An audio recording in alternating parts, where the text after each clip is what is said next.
अस्सलाम वालेकुम। शहज़ादी वॉइस में खुशामदीद। बिल्ली की अक्लमंदी के साथ मैं हूँ आपकी होस्ट सालिहा राना। जी हाँ, आज का अनवान है बिल्ली की अक्लमंदी। तो चलिए आज की कहानी शुरू करते हैं। एक चक्की वाला था। इसके पास एक चक्की थी, एक गधा था और एक बिल्ली थी। चक्की वाला जब मरा तो अपनी सारी जायदाद अपने तीनों बेटों को दे गया। सबसे बड़े भाई को चक्की मिली, इससे छोटे को गधा मिला और सबसे छोटे को बिल्ली मिली। सबसे छोटा भाई इतना थोड़ा सा हिस्सा पाकर बड़ा दुखी हुआ। इसने कहा, अगर मेरे दोनों भाई मिलकर काम करेंगे तो बड़े आराम से रहेंगे, लेकिन मैं जब बिल्ली को मारकर खा लूँगा और इसकी खाल से एक दस्ताना बना लूँगा तो फिर मुझे भूखों मरना पड़ेगा। बिल्ली ने इसकी ये बात सुन ली। वो बोली, तुम फिक्र ना करो, बस मेरे लिए एक जोड़ा जूता और एक बोरा ला दो, फिर देखना कि मैं क्या कमाल करती हूँ। बिल्ली वाले सबसे छोटे बेटे को बिल्ली की बातों का यकीन नहीं आया, फिर भी इसने इसे दोनों चीज़ें ला देने का वादा कर लिया। जब बिल्ली को दोनों चीज़ें मिल गईं तो इसने बड़ी शान से जूता पहना और बोरे के मुंह पर ऐसी डोरियां बांधी जिन्हें खींचने से बोरा बंद हो जाता था। बोरे को कंधे पर डालकर वो अगले पंजों से इसकी डोरियां पकड़े जंगल की तरफ रवाना हो गई, जहां बहुत सारे खरगोश रहते थे। एक खरगोश के भट्ट के नज़दीक जाकर इसने बोरे में कुछ भूसी डाली, फिर वो इस तरह लेट गई जैसे मर गई हो। थोड़ी ही देर बाद एक नन्हा सा खरगोश बोरे में घुसा। बिल्ली ने फौरन डोरी खींचकर बोरे का मुंह बंद कर दिया। खरगोश को पकड़कर बिल्ली खुश खुश बादशाह के महल में गई और बादशाह के पास पहुंचकर सर झुकाकर बोली, बादशाह सलामत, मेरा मालिक बहुत बड़ा जागीरदार है, इसने ये खरगोश आपके लिए भेजा है। बादशाह ने कहा, हम खुश हुए और इस तोहफे के लिए शुक्रिया अदा करते हैं। फिर एक दिन बिल्ली मकई के खेत में अपना बोरा खुला छोड़कर छुप गई। जब दो तीतर इसमें घुस आए तो इसने झट से डोरी खींचकर दोनों को पकड़ लिया। खरगोश की तरह दोनों तीतर भी वो बादशाह को तोहफे में दे आई। बादशाह ने खुश होकर बिल्ली को इनाम भी दिया। बिल्ली 2-3 महीने तक यही करती रही, बोरे में छोटे छोटे परिंदे और जानवर पकड़ती और बादशाह के पास ले जाती, बस इससे यही कहती कि मेरे मालिक ने तोहफे में भेजे हैं। एक दिन इसने सुना कि बादशाह अपनी बेटी के साथ नदी के किनारे सैर करने के लिए जा रहा है। वो दौड़ी दौड़ी अपने मालिक के पास आई और बोली, मैं जैसे कहूँ इसी तरह करोगे तो तुम्हारी तकदीर बदल जाएगी। पहला काम ये करो कि नदी में चलकर नहाओ, रास्ते में सारी बातें मैं समझा दूंगी, चलो जल्दी करो।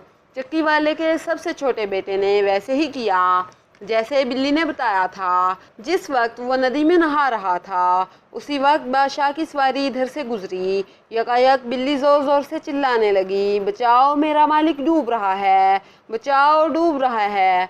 बादशाह ने अपनी सवारी से झांक कर देखा और बिल्ली को फ़ौरन पहचान गया।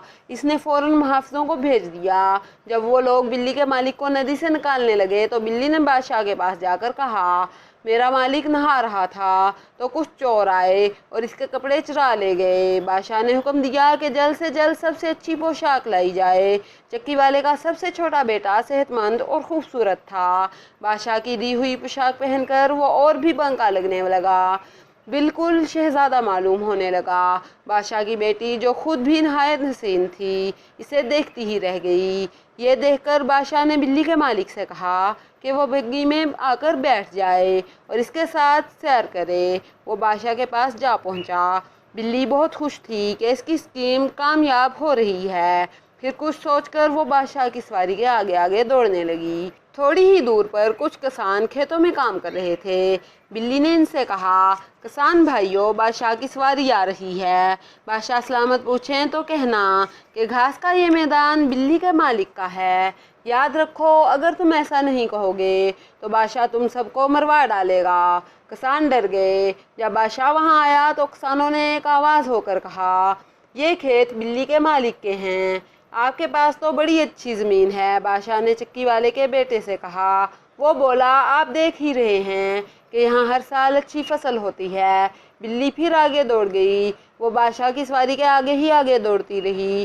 रास्ते में जो भी मिला इससे यही बात इसने कहलवाई کہ اس کا مالک بہت امیر ہے۔ بادشاہ کو یہ دیکھ کر بہت تعجب ہوا کہ اتنا امیر آدمی اس کے ملک میں ہے اور اسے خبر نہیں۔ آخر بلی ایک قلعے کے قریب پہنچ گئی۔ اس قلعے کا مالک ایک دیو تھا۔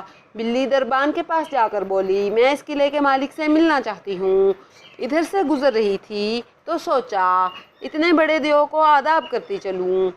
دربان بلی کو دیو کے پاس لے گیا۔ دیو نے بلی کا استقبال کیا اور بیٹھنے کے لیے کہا۔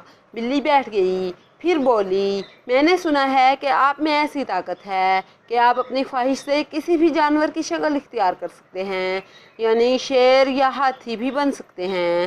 تم نے ٹھیک ہی سنا ہے، لو دیکھو میں ابھی شیر بنتا ہوں۔ یہ کہتے ہی وہ شیر بن گیا۔ بلی شیر کو سامنے دیکھ کر ڈر کے مارے اچھل پڑی۔ تھوڑی دیر بعد دیو پھر اپنی اصلی حالت میں واپس آ گیا۔ بلی نے اس کی تعریف کرتے ہوئے کہا، میں نے یہ بھی سنا ہے کہ آپ چھوٹے سے چھوٹے جانور کی بھی شکل اختیار کر سکتے ہیں، مثلاً چوہا یا چوہیا، لیکن لگتا ہے کہ ایسا کرنا شاید آپ کے لیے ممکن نہیں ہے۔ ممکن نہیں ہے؟ دیو گرج کر بولا، میں ابھی دکھاتا ہوں۔ وہ فوراً چوہا بن گیا۔ بلی نے جو ہی چوہے کو دیکھا وہ اس پر جھپٹی اور جلدی سے کھا گئی۔ اس وقت تک بادشاہ کی سواری قلعے تک پہنچ چکی تھی۔ بلی نے دیکھا تو جھٹ باہر آئی اور بادشاہ سے بولی، آئیے بادشاہ سلامت، میرے مالک کے محل میں تشریف لائیے۔ کیا یہ آپ کا ہی محل ہے؟ بادشاہ نے چکی والے کے بیٹے سے پوچھا۔ ایسا شاندار محل میں نے آج تک نہیں دیکھا۔ سبھی محل کے اندر آ گئے۔ وہاں طرح طرح کے کھانے تیار رکھے تھے۔ یہ کھانے دیو نے اپنے کچھ مہمانوں کے لیے بنوائے تھے۔ بادشاہ بہت خوش ہوا۔ شہزادی کی خوشی کا بھی کوئی ٹھکانہ نہیں تھا۔ سب کھانے کے لیے بیٹھ گئے۔ بادشاہ نے چکی والے کے بیٹے سے کہا، میں اپنی بیٹی کی شادی آپ سے کرنا چاہتا ہوں، اور پھر چکی والے کے سب سے چھوٹے بیٹے کی شادی شہزادی سے ہو گئی۔ یہ شادی بلی کی نگرانی اور رہنمائی میں ہوئی۔ ختم شد۔